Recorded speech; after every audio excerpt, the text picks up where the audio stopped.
2 ದಶಕಗಳಿಂದ ಮಾಬ್ಲಣ್ಣನ ಒಟ್ಟಿಗೆ ಕೆಲಸ ಮಾಡ್ತಾ ಇದ್ದವನು ನಾನು. ಆದರೆ ಈ ವರ್ಷ ಹೆಚ್ಚು ಅವರೊಟ್ಟಿಗೆ ಇರಲಿಕ್ಕೆ ಆಗಲಿಲ್ಲ.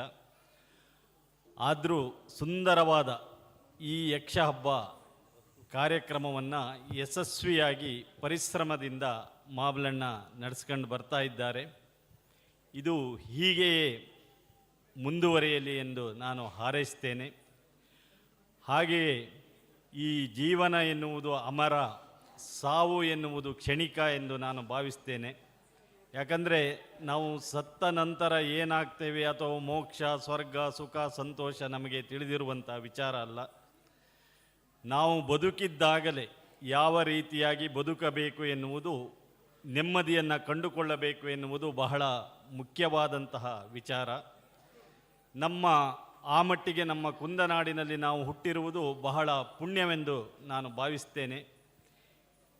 ನೆಮ್ಮದಿಯನ್ನು ಕೊಡುವಂತಹ ಹಬ್ಬ, ಯಕ್ಷ ಹಬ್ಬ ಇರಬಹುದು, ಜಾತ್ರಾ ಹಬ್ಬ ಇರಬಹುದು, ಮದುವೆ ಉತ್ಸವಗಳಿರಬಹುದು, ಎಲ್ಲವನ್ನೂ ನಾವು ಬಹುತ್ವದಿಂದ ಅತ್ಯಂತ ಸಾಂಸ್ಕೃತಿಕವಾಗಿ ಪರಂಪರೆಯಿಂದ ನೆರವೇರಿಸಿಕೊಂಡು ಬರ್ತಾ ಇದ್ದೇವೆ.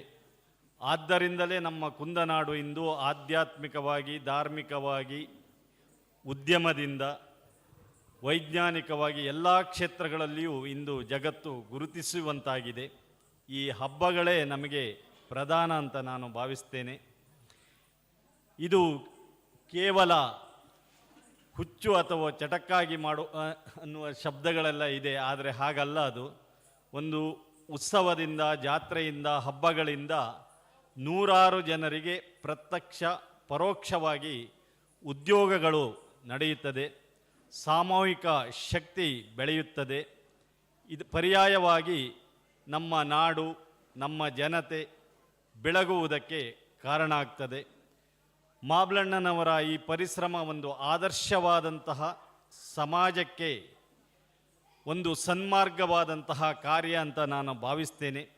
ಇದು ಯಶಸ್ವಿಯಾಗಿ ಇನ್ನು ಹೆಚ್ಚಿನ ಕಡೆಯಲ್ಲಿ ಇಂತಹ ಯಕ್ಷ ಹಬ್ಬಗಳು ನಡೆಯುತ್ತಿರಬೇಕೆಂದು ನಾನು ಭಾವಿಸ್ತಾ, ಹಾರೈಸುತ್ತಾ ನನ್ನ 2 ಮಾತುಗಳನ್ನು ಮುಗಿಸ್ತಾ ಇದ್ದೆ.